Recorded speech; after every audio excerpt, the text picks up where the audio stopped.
Hello student, welcome to our YouTube channel commerce question C. आज की class में हम कवर करेंगे importance of income elasticity in business, यानी कि बिजनेस के अंदर इनकम इलास्टिसिटी की इंपॉर्टेंस क्या है। इससे पहले वाली क्लासेस मैंने आपको सारा टॉपिक है जो इनकम इलास्टिसिटी के बारे में, उसकी डिग्री के बारे में कवर करा दिया है। अगर अभी तक आपने लास्ट वीडियोस नहीं देखी तो देखें, ताकि आपकी स्टडी कंसिस्टेंसी से चलती रहे। अगर अभी तक आपने मेरे चैनल कॉमर्स क्वेश्चन सी को सब्सक्राइब नहीं किया, सब्सक्राइब कीजिए, ताकि जब भी मैं न्यू वीडियोज़ अपलोड करूँ सबसे पहले नोटिफिकेशन आपके पास जाए, आप सबसे पहले वीडियो देखें और आपकी स्टडी बूस्टअप हो। एक एक करके हम बिल्कुल इजी और सिंपल वे में समझेंगे कि इम्पोर्टेंस क्या है इनकम इलास्टिसिटी की बिजनेस के अंदर। तो शुरू से लेकर के एंड तक आप ज़रूर देखिए क्लास को, बीच में कुछ भी स्किप मत कीजिए। अगर आप स्किप करेंगे तो आपकी स्टडी है जो इम्पोर्टेंट पॉइंट हो सकता है मिस हो जाए। तो बेटर है कि आप स्टार्टिंग से लेकर के एंड तक अच्छे से क्लियर करें हर एक कंसेप्ट को। सबसे पहले आता है कि डिसीजन रिगार्डिंग इन्वेस्टमेंट। अब हमने इनकम इलास्टिसिटी के अंदर पढ़ा था कि इनकम का इफ़ेक्ट क्या पड़ता है डिमांड के ऊपर। तो जब इनकम का इफ़ेक्ट डिमांड के ऊपर पड़ता है तो हम जानते हैं कि डिमांड कंज्यूमर किस चीज़ की करता है, प्रोडक्ट की करता है। और वो प्रोडक्ट कहाँ से आता है, बिजनेस से आता है, यानी कि जो प्रोडक्शन करते हैं, प्रोडक्शन यानी कि मैन्युफैक्चरिंग से आता है। अब जब एक बिजनेसमैन पैसा लगाएगा, यानी कि इन्वेस्टमेंट लगाएगा बिजनेस में, तो वो देखेगा कि इनकम इलास्टिसिटी है क्या। अब यहाँ पे जो बिजनेसमैन है किन प्रोडक्ट के अंदर ज़्यादा इन्वेस्टमेंट करेगा, किन प्रोडक्ट के अंदर कम इन्वेस्टमेंट करेगा, डिपेंड करती है इलास्टिसिटी ऑफ इनकम। अगर एग्जांपल के लिए मैं देती हूँ आपको, मान लो जिन प्रोडक्ट की elasticity of income greater than 1 है, तो उनकी अंदर जो बिजनेसमैन है वो इन्वेस्टमेंट क्या करेगा, ज़्यादा करेगा। इन्वेस्टमेंट क्या की जाएगी, ज़्यादा की जाएगी। यहाँ पे इनकम इलास्टिसिटी क्या है, ग्रेटर देन 1 है।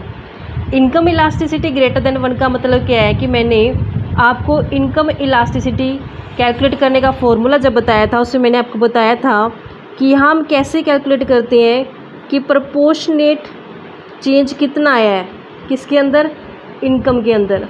तो उसके कॉरस्पॉन्डेंस से हम देखते थे कि प्रोपोर्शनेट चेंज कितना आता है क्वांटिटी डिमांड के अंदर। तो ये हमने पढ़ा था। इलास्टिसिटी ग्रेटर देन 1 में क्या है कि जितना चेंज इनकम में आएगा उससे ज़्यादा चेंज किस में आ जाएगा, डिमांड में। जैसे एग्जांपल के लिए मान लो कि अगर 50% चेंज इनकम में आया है तो 100% चेंज किस में आ जाएगा, क्वांटिटी डिमांड में। तो 2 क्या आ गई है, elasticity of income which is greater than 1। तो ऐसे में जो बिजनेसमैन होता है उसको बेनिफिट होता है कि, यानी बेनिफिट क्या होता है कि जितना कंज्यूमर की इनकम में चेंज आता है उससे ज़्यादा किस में आता है, क्वांटिटी डिमांडेड में, जितना वो डिमांड करता है। तो इस टाइप के प्रोडक्ट में जिसकी elasticity of income greater than 1 होती है तो बिजनेसमैन को ज़्यादा इन्वेस्टमेंट करने से बेनिफिट होगा। इसके अपोजिट अगर बात करें, इनकम इलास्टिसिटी अगर लेस देन 1 है, इनकम इलास्टिसिटी अगर लेस देन 1 है, लेस देन 1 का मतलब क्या है कि जैसे हम इनकम इलास्टिसिटी कैलकुलेट करने का फॉर्मूला क्या होता है, प्रोपोर्शनेट चेंज इन इनकम। इसके कॉरस्पॉन्डेंसली हम देखते हैं कि कितना प्रोपोर्शनेट चेंज आता है क्वांटिटी डिमांडेड में। लेस देन 1 का मतलब क्या है कि अगर 50% मतलब चेंज हमारे किस में है, क्वांटिटी में, और 100% किस में आ गया, इनकम में। यानी कि इनकम तो 100% चेंज हो रही है लेकिन डिमांड सिर्फ कितनी हो रही है, 50%। तो यहाँ पे 1/2 आ जाएगा, पॉइंटों में चला जाएगा यहाँ पे। तो ये क्या हो जाएगा, elasticity of income less than 1 हो जाएगा। तो इस केस में इन्वेस्टमेंट ज़्यादा करने का बेनिफिट नहीं होगा। तो इस कारण से जो इन्वेस्टमेंट की जाती है बिजनेसमैन द्वारा वो क्या की जाएगी, कम की जाएगी। तो इस तरीके से बच्चों मैंने आपको सिंपली समझा दिया है। अब इसके एक्सप्लेनेशन देखते हैं कि बुक में क्या लिखा गया है।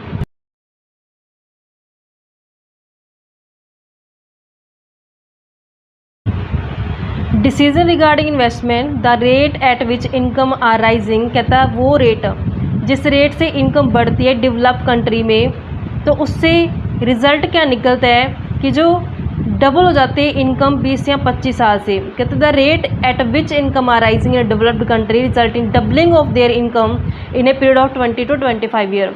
यानी कि कहते हैं कि जो डेवलप्ड कंट्री होती हैं, जो अभी मतलब डेवलप्ड हैं पहले से, वो क्या करें, विकास है उनका। डेवलप का मतलब क्या होता है कि विकास है उनका। तो उस केस में क्या होता है, जो इनकम डबल हो जाती है 20 से 25 सालों में, क्योंकि वो क्या कर रही है, बढ़ रही है, ग्रो अप कर रही है, डेवलप कर रही है वो।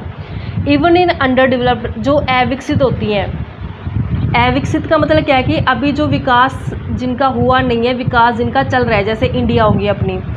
कहते हैं इंडिया जैसे कंट्री में जो नेशनल इनकम होती है वो ग्रोइंग होती है, बढ़ रही होती है।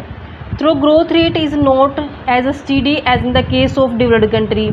लेकिन जैसे जिस रेट से डेवलप्ड कंट्री ग्रोथ होती है उस रेट से तो नहीं होती है अंडर डेवलप्ड कंट्री ग्रोथ, लेकिन ग्रो जरूर कर रहा होता है अपना देश जो होता है। This rise in national income does not affect demand of various good uniformly.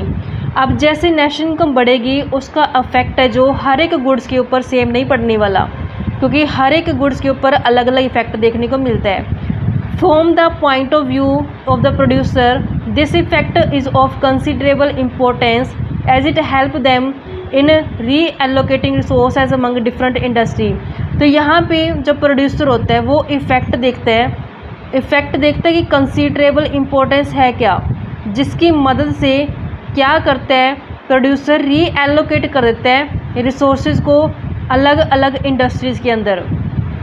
They would invest more, कहते हैं किस इंडस्ट्री में वो ज़्यादा लगाएगा जिसकी इनकम इलास्टिसिटी ऑफ डिमांड क्या होगी, ग्रेटर देन 1 होगी। As demand for this product increase, कहते हैं यहाँ पे डिमांड ज़्यादा हो जाएगी किसके प्रोपोर्शनेट में, इनकम के, जैसे मैंने आपको बताया था। It is on account of this reason that investment is a wide range of consumer durable good. कहते हैं इसमें कौन सी गुड आ जाती हैं, जो कंज्यूमर ड्यूरेबल गुड्स आती हैं, जैसे कार हो गया, scooter, television, VCR, washing machine, refrigerator etcetera. Increase rapidly as a country progress and its national income rise. कहते हैं यहाँ पे रैपिडली लगातार क्या होती है, प्रोग्रेस होती जाती है कंट्री की, जिससे नेशनल इनकम क्या होती जाती है, बढ़ती जाती है। In case of industry with low income elasticity of demand, यानी कि जिन इंडस्ट्री की प्रोडक्ट की income elasticity demand less than 1 होती है, the demand rise only slowly with income. तो यहाँ पे जो डिमांड बढ़ती है वो इनकम के हिसाब से नहीं बढ़ती, इनकम में जितना चेंज आता है उससे कम चेंज आता है क्वांटिटी डिमांडेड में। देयरफॉर इन्वेस्टमेंट इन सच इंडस्ट्री ऑल्सो राइज स्लोली। तो यहाँ पे धीरे धीरे करके क्या करनी पड़ती है, इन्वेस्टमेंट बढ़ानी पड़ती है। For goods with negative income elasticity demand, इसमें कौन सी गुड आती है, यानी कि नेगेटिव इनकम इलास्टिक डिमांड में कौन सी गुड्स आ जाती है, जैसे inferior good. Negative income elastic demand में हम इन्फीरियर गुड को लेकर चलते हैं, क्योंकि जैसे कंज्यूमर की इनकम बढ़ जाती है तो वो घटिया चीज़ों को खरीदना बंद कर देता है और बढ़िया चीज़ों की ओर शिफ्ट कर जाता है। डिमांड यानी कि जो सेल होती है, decline as economic growth progress. कहता है नेगेटिव इनकम इलास्टिसिटी केस में क्या होता है, जो डिमांड होती है ना वो कम हो जाती है एज इकोनॉमिक ग्रोथ प्रोग्रेस, जैसे इकोनॉमी क्या करती है, प्रोग्रेस करती है, क्योंकि कंज्यूमर की इनकम बढ़ जाती है और वो डिमांड कम करनी शुरू कर देता है घटिया वस्तुओं की। आई होप कि आपको क्लियर हो गया बच्चों पॉइंट। नेक्स्ट है फोरकास्टिंग ऑफ डिमांड, यानी कि अनुमान लगाया जाता है, किसका अनुमान लगाना, इसमें डिमांड का। The knowledge of income elasticity of demand is also useful in forecasting the influence of possible future change in economic activity on demand. तो यहाँ पे अगर नॉलेज है इनकम इलास्टिसिटी और डिमांड के बारे में, तो उस नॉलेज से हमें क्या हेल्प मिलती है कि हम एस्टिमेशन लगा सकते हैं पॉसिबल फ्यूचर चेंज, यानी कि इन फ्यूचर में क्या चेंज होने वाला है इकोनॉमिक एक्टिविटी के अंदर डिमांड को लेकर के। But such an exercise need question, लेकिन इसमें कुछ क्वेश्चंस हमें बरतनी पड़ती है, सावधानियाँ बरतनी पड़ती हैं। अगर इनकम परमानेंट चेंज हो गई है, there is a greater likelihood of change in demand because the change can be planned and habit can be modify. अगर इनकम हो गया परमानेंट चेंज, तो उस केस में कंज्यूमर क्या कर सकता है, अपनी हैबिट को मॉडिफाई कर सकता है, चेंज कर सकता है। In case of temporary change और सडन चेंज इनकम, अगर मान लो एकदम से चेंज आ गई या फिर टेम्परेरी चेंज आया इनकम में, demand will change very slowly, तो उस केस में डिमांड भी क्या होगी, बहुत स्लो चेंज हो जाएगी। अब परमानेंट चेंज में तो मॉडिफाई हो जाती है हैबिट कंज्यूमर की, लेकिन अगर टेम्परेरी चेंज आ रही है, स्लो चेंज आ रहा है इनकम के अंदर, तो बहुत ही स्लोली चेंज आएगा डिमांड में। Moreover future demand of a product is also affected by factor other than income. जो फ्यूचर डिमांड होती है, उस फ्यूचर डिमांड के ऊपर जो इफ़ेक्ट पड़ता है वो इनकम के अलावा और भी बहुत सारे फैक्टर्स का इफेक्ट पड़ता है, जिसे हम नेक्स्ट चैप्टर में पढ़ेंगे। नेक्स्ट आते हैं क्लासिफिकेशन ऑफ कमोडिटी। अब ये क्लासिफिकेशन ऑफ कमोडिटी में जो मैंने आपको डिग्री बताई है इससे पहली वाली क्लासेस में, वही सारे पॉइंट आएंगे। अब इसमें सिर्फ ये बताया जाएगा किस कमोडिटी के ऊपर है जो कौन सी डिग्री लागू होगी। The income elasticity help in classifying the commodity. तो यहाँ पे इनकम इलास्टिसिटी बताती है, क्लास बना देती है कमोडिटी की। तो यहाँ पे कौन कौन सी आती है? जब इनकम इलास्टिसिटी पॉजिटिव है, किस केस में होगी? जब नॉर्मल गुड्स होंगी। जब इनकम इलास्टिसिटी नेगेटिव है, किस गुड में होती है? इन्फीरियर यानी घटिया गुड्स के केस में होती है। घटिया में आता है जवार, बाजरा etcetera.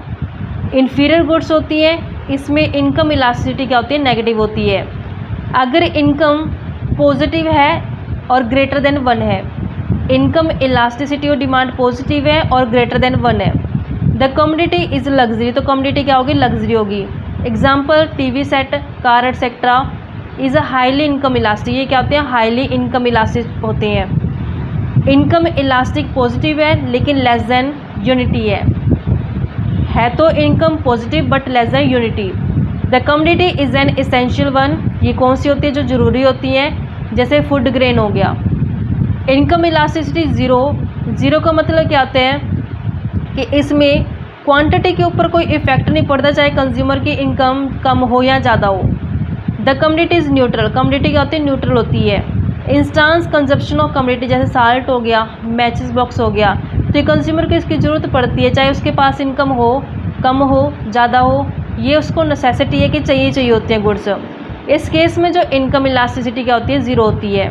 On the basis of this classification the producer businessman decide what to produce. कहते हैं इन्हीं क्लासिफिकेशन के बेस पे प्रोड्यूसर या बिजनेसमैन डिसाइड करते हैं क्या प्रोड्यूस करना है, कैसे प्रोड्यूस करना है, कौन प्रोड्यूस करेगा। तो सारे जो डिसीजन लिए जाते हैं बिजनेसमैन द्वारा। तो इस तरीके से बच्चों ये इंपॉर्टेंस थी इनकम इलास्टिसिटी की, कि बिजनेस में क्यों इम्पोर्टेंस रखती है इनकम इलास्टिसिटी की नॉलेज होना। आई होप कि आपको क्लियर हो गए होंगे सारे पॉइंट। इसे नेक्स्ट क्लास में हम कवर करेंगे क्रॉस इलास्टिसिटी के बारे में, जो नेक्स्ट टॉपिक बनता है। ऐसी रेगुलर वीडियो देखने के लिए आप मेरे चैनल कॉमर्स प्रोफिशिएंसी को सब्सक्राइब, लाइक एंड शेयर करें। अगर आपकी कुछ क्वेरीज़ है, कुछ सजेशंस है, तो आप मुझे कमेंट बॉक्स में कमेंट कर सकते हैं।